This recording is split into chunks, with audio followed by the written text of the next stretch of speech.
aos que estão ouvindo, eu citei anteriormente que consegui chegar em Joinville e ganhar dos melhores.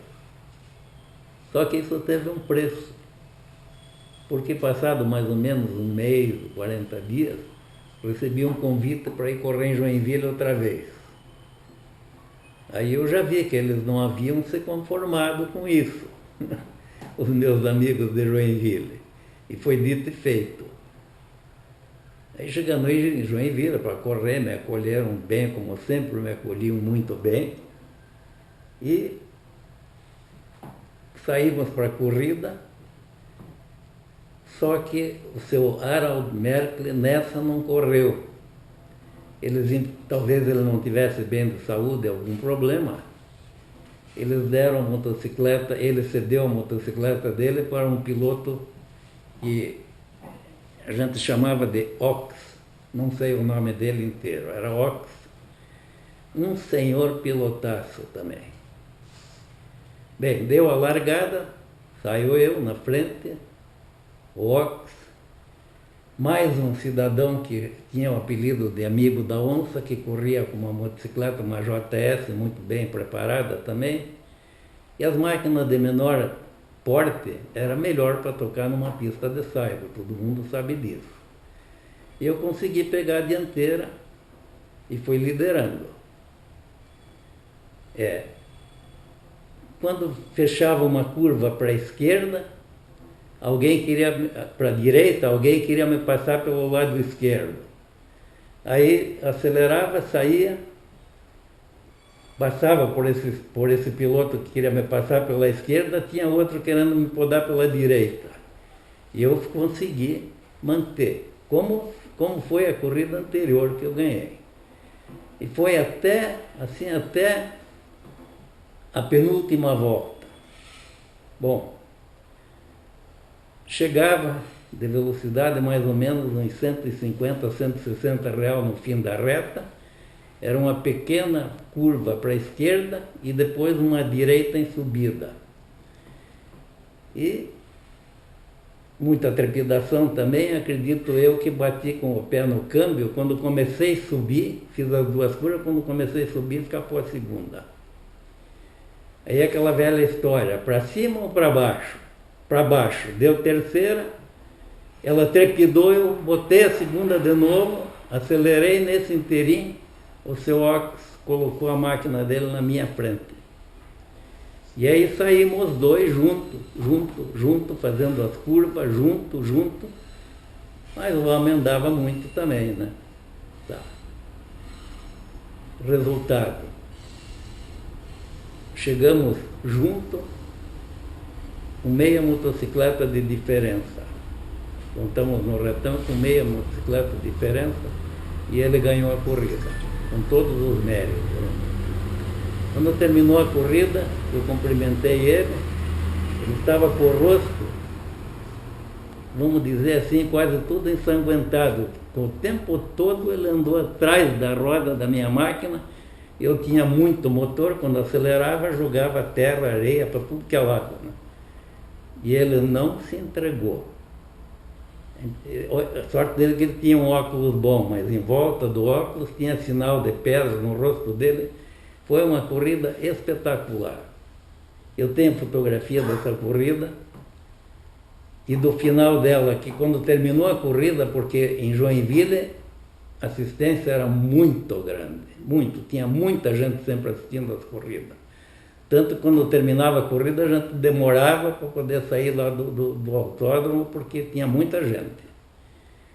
Só que quando terminou a corrida eu me vi no ombro dos alemães, e ele também, todos eles, o pessoal, o povo, carregando nós dois nas costas. Imagina o espetáculo que nós fornecemos a eles, né? Aí ainda não esqueço que tem o cara que me carregava, que eu nem conhecia quem era, falou: aqui não tem nem ganhador e nem perdedor, os dois ganharam, alemão. Os dois ganharam, mas eu sabia que eu perdi, né? Essa aqui é verdade. E assim foi, né? E essa corrida também eu consegui fazer porque o meu amigo Pacheco, grande amigo, que eu tenho uma saudade imensa dele, me emprestou a motocicleta, porque houve um tempo que eu não tinha motocicleta para correr. Então sempre alguém me emprestava para mim, para me incentivar, né? Foram os verdadeiros amigos que eu tive, né? Teve um outro também, Manuel Alencar Guimarães, emprestou motocicleta para mim, me emprestou uma BSA 500 Estrela de Prata. Eu corri com essa motocicleta no Guabirutuba, dentro do Prado Velho. Eu fiz 3 corridas. Essa também foi uma corrida muito disputada, mas eu acabei ficando em segundo lugar. E assim foi. Foi uma corrida muito disputada com o Orcos. Para ter ideia, talvez pensem, quem escutar, quem não conheceu, achar que uma motocicleta com uma HRD 1000 não era uma máquina canhão como as Harley grandes, uma máquina esporte, né? Então, em Joinville, portanto, andava com ela em segunda e terceira só. A segunda dava 130 e a terceira eu chegava no final do retão a 160, velocímetro Smith, inglês, velocidade real, certo?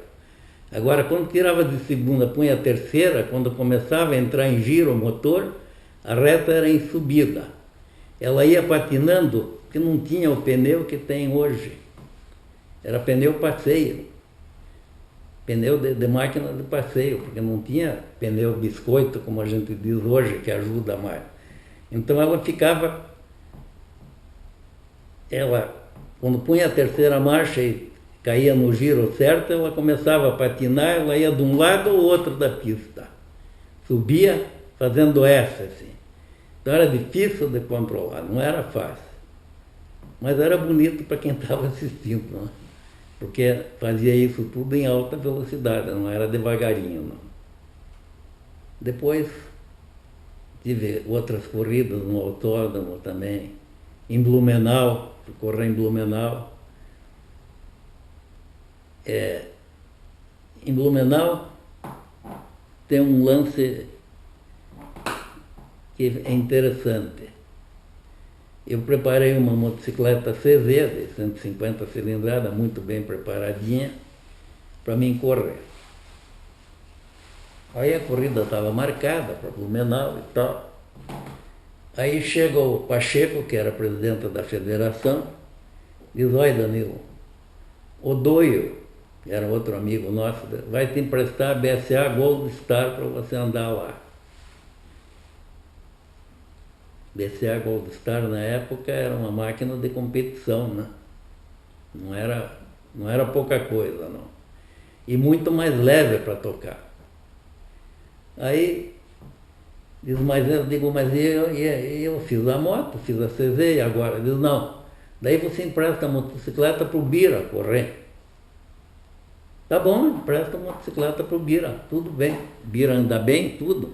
Mas o Bira nunca tinha andado de motocicleta ainda, ele andou um pouquinho de lambreta lá e tal, era o início.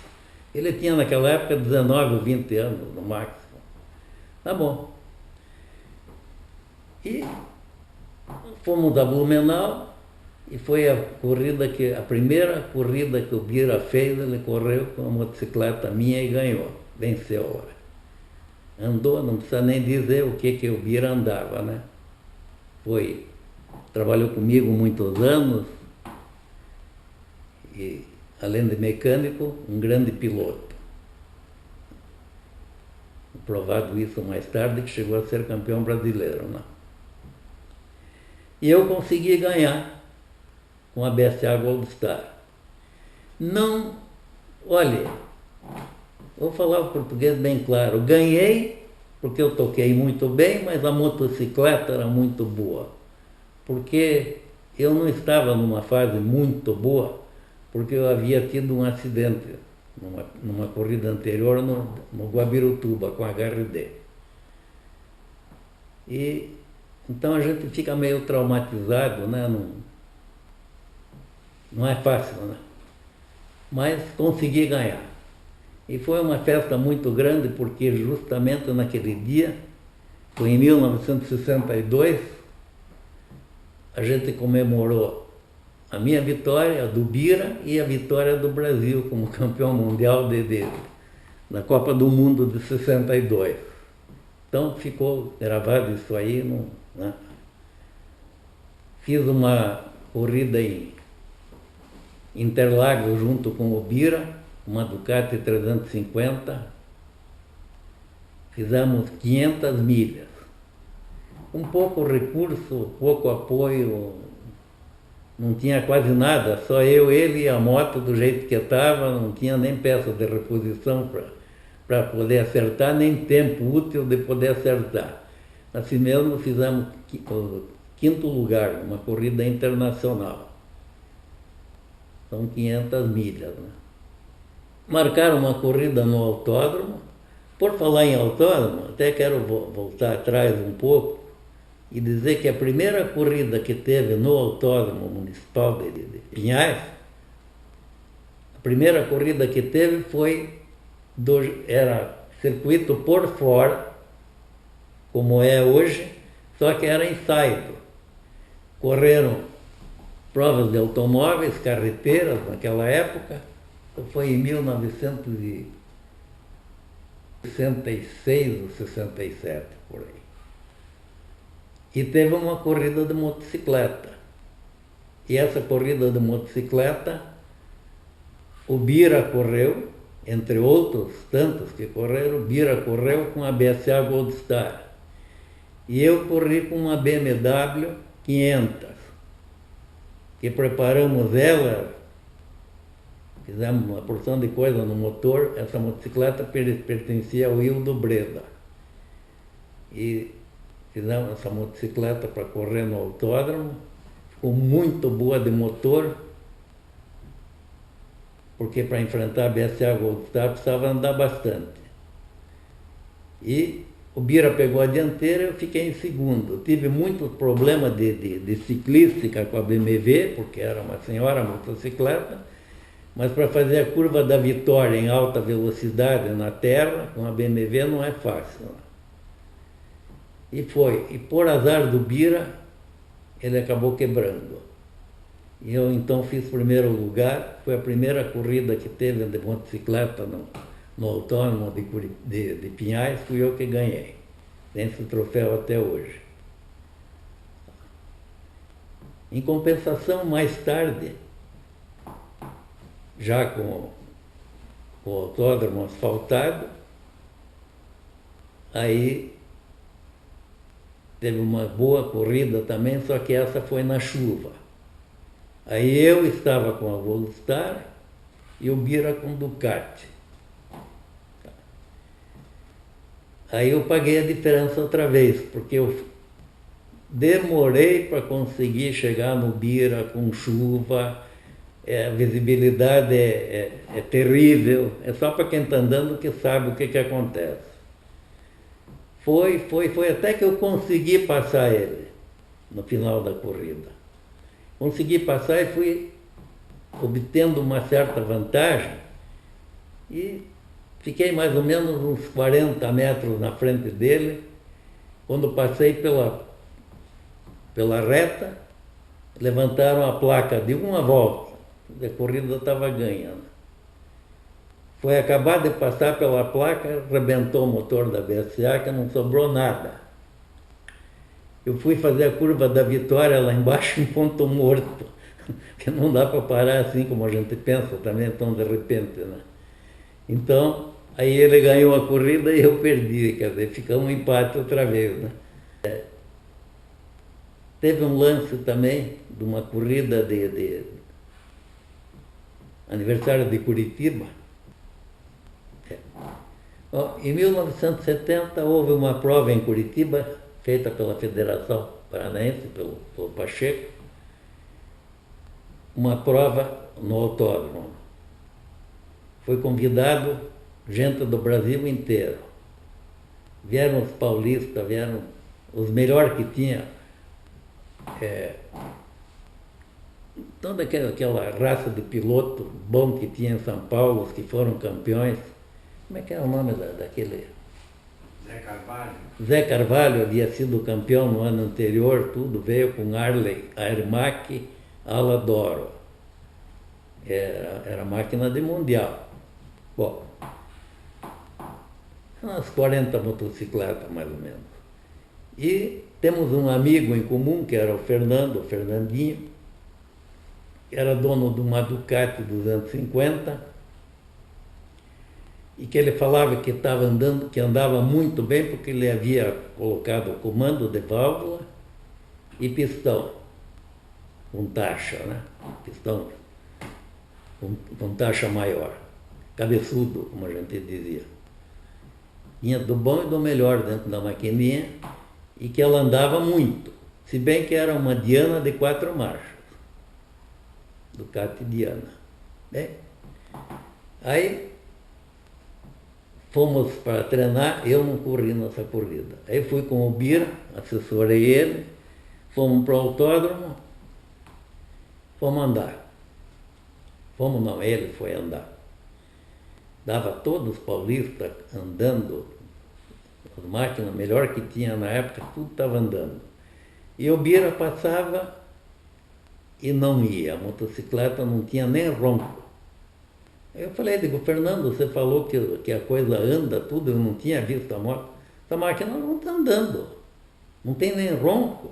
Mas não é, tem alguma coisa aconteceu, Danilo, não é possível. Então voltamos para a minha oficina, vamos ver o que houve.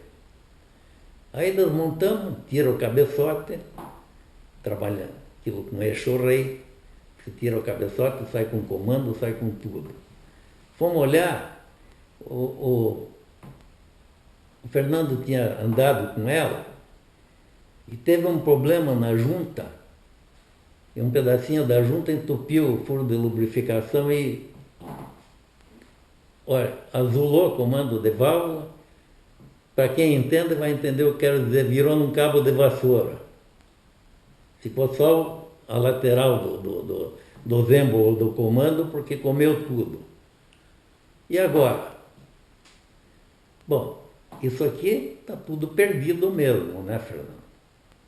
Isso aqui não presta mais, vai ter que trocar tudo. O que nós podemos fazer? Podemos encher e tentar refazer para ver, para ele poder correr, senão não vai ter ninguém de Curitiba para escorar a turma aí e dizer que tinha um piloto paranaense que correu, né? Bom, resultado, o que vamos fazer?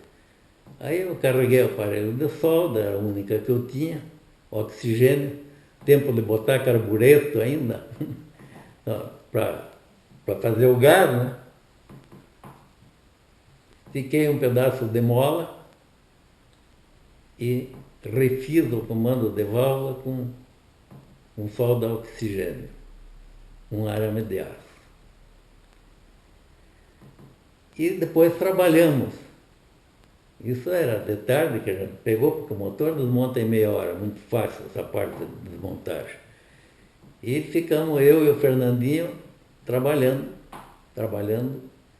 e esmerilhando e limando e fazendo e calculando, né? Os graus certos, tudo. Botamos transferidor de grau e vamos ver o que podemos fazer. Aí chegamos à conclusão que estava pronto o comando de válvula. Os balanceiros também a gente encheu, esse foi bem mais fácil. Agora vamos temperar. A gente conhecia um pouco de têmpera, né? Aqui foi aquecido a peça direita e mergulhado no óleo, tudo. Olha, ficou muito bom, ficou que parecia um vidro. Passava a lima em cima, escorregava. Ficou muito bom. Colocamos, pusemos na moto, isso era 2 horas da manhã, meio garoando, de madrugada, em plena Avenida Manuel Ribas. Minha oficina era embaixo de apartamento. Vamos empurrar para ver se, para pegar, né? Bira, Vamos empurrar lá na esquina de lá, porque senão amanhã, segunda-feira, eles me põem na cadeia aqui, estou na rua, se não fizer funcionar essa motocicleta aqui, essa hora da madrugada aqui, acordar todo mundo. Foi dito e feito. Aí empurramos, ele saiu, ela saiu embrulhando, porque o comando acho que ficou mais do que devia, sabe? Ficou muito cruzado. Embrulhou, até que acelerou. Quando acelerou, eu vi, de noite, ele passou embaixo de uma lâmpada assim, com a frente no ar. Foi embora, voltou, foi longe, voltou, e veio com o motor desligado, sorrindo. Dele, Danilo, o troço tá bom demais. É outra motocicleta. Aí fomos para a pista no domingo. Era autódromo de Pinhais, mas a corrida era só por fora, só velocidade pura, né? Depois o Bira saiu, ele ainda correu com um macacãozinho branco do Saldiana, e foi o que ele conseguiu, nosso amigo Emilinho deve ter dado para ele, conseguiu ele com aquele macacãozinho branco Saldiana. Era o único patrocínio que teve. Porém, mais um detalhe, veja como são as coisas. Estava tudo certo, ele andou com a moto, estava tudo bom, tudo animado. Aí como a gente havia desligado a parte elétrica, tudo, deixamos só no platinado e bobina, para ficar mais leve, né? Desligamos o alternador, tudo. Então a bateria não recebia carga. Só emanava carga para a bobina, mas não recebia carga. Vamos dar uma olhada, Bira, vamos ver como é que está a bateria. Nesse inteirinho, tem um amigo nosso que era mecânico, muito bom mecânico, por sinal, que fez muita coisa para mim, devia muita obrigação para ele. Chamava-se Bueno, tinha uma oficina na Rua de Estefalha. O Bueno estava com uma motocicleta já, dizendo, olha, se a bateria não tiver bem boa, pega da Java aqui que eu coloquei essa bateria, comprei nova e coloquei ontem. É nova a bateria. Aí, você pegou um fio, positivo ou negativo, deu um estralo. Quando botou na bateria da Java, o estralo foi bem maior. Essa aqui está mais garantida para terminar a corrida. Colocamos a bateria da Java. Com a maior boa vontade, o Bueno fez isso, coitado. O Bira saiu, pegou a dianteira e foi abrindo, olha, todas aquelas máquinas, a nossa era uma Diana 4 marchas. Ele estava andando contra as outras Ducati que tinha já 5 marchas. Como é que era o nome? Como é que era a denominação? Mach 1, máquina não sei o que lá. E a nossa era mais simples, né? E ele conseguiu botar mais ou menos uns 100 e poucos metros na frente e indo embora sempre. Até que deu uma rateada, quando ele voltou, encostou, aí já passou todo mundo, né? Já viu, né? O negócio é rápido. Passaram todos e eu digo, olha, Bira, nem adianta mais. Parou, fez bonito, ia ganhar essa corrida, mas paciência, né? Aí a gente pegou um fio, experimentou para ver se tinha carga. Quando a gente pegou positivo com negativo, fumegou tudo em cima, a bateria desmanchou, caiu tudo para dentro. Por isso que eu sempre digo, as peças têm que ser originais, né? Mas, o que a gente ia fazer, né? É o que tinha no momento. Terminou a corrida, mais umas 2, 3 voltas, terminou. Veio, nunca mais esqueço disso. Estava eu, o Fernando, o Bira, nós rodeados de gente ali, que todo mundo viu que nós ia ganhar aquela corrida, né? Chega o Zé Carvalho com o macacão arreado, assim. O que vocês fizeram nessa... E disse um nome antes, disse um palavrão. O que vocês fizeram nessa Diana? Eu olhei para o Fernando e digo, será que o Bira fez alguma sacanagem para ele, que o cara veio bravo? vocês, o que vocês fizeram nessa Diana que ontem não saía do lugar, eu passava em cima dela, hoje eu não consegui pegar essa máquina. Eu cheguei a 13 mil giros na minha máquina, empenou as varetas de válvula, eu estava vendo que não ia mais e ele foi embora. Aí eu olhei para o Fernandinho olhou para mim. Aí o Fernando disse assim para o Zé Carvalho, ele conhecia o Zé Carvalho de São Paulo, já tinha uma amizade. Zé, eu nem vou te falar o que foi feito, porque se eu for falar para você o que foi feito, você não vai acreditar. Que foi o serviço de encher com oxigênio ainda. Então, corrida é corrida, né? Isso não tem. Corrida só termina depois que acaba mesmo, né? Porque a gente nunca pode prever o que vai acontecer. Aí, então, como tinha uma rivalidade muito grande entre os paulistas, entre eles, aí tinha um corredor italiano que era muito bom correndo com uma Mach 1, Mach não sei o que, já bem mais moderna, e também andando bem, né? Aí o Zé Carvalho disse, eu nunca esqueço, porque ele passou assim por nós, Salvatore Amato era o nome dele. E tinha uma rixa com o Zé Carvalho disse, e daí, italiano, com uma Mach 1 você tomou pau de uma Diana? Eu estava com a relação errada. Estava longa, estava curta, não sei o que ele falou que estava longa. Bom, estava errado porque você quis, você tem um monte de peça lá, por que você não treinou e não trocou antes da relação? Então a gente via a rivalidade que tinha entre eles também, né? É uma barbaridade, viu? É só vendo para crer, né? Então foi uma vitória para nós, sabe? Uma vitória assim, que ninguém andou com nós, né? Não terminamos, perdemos, mas faz parte do jogo, né? Então é isso aí, né?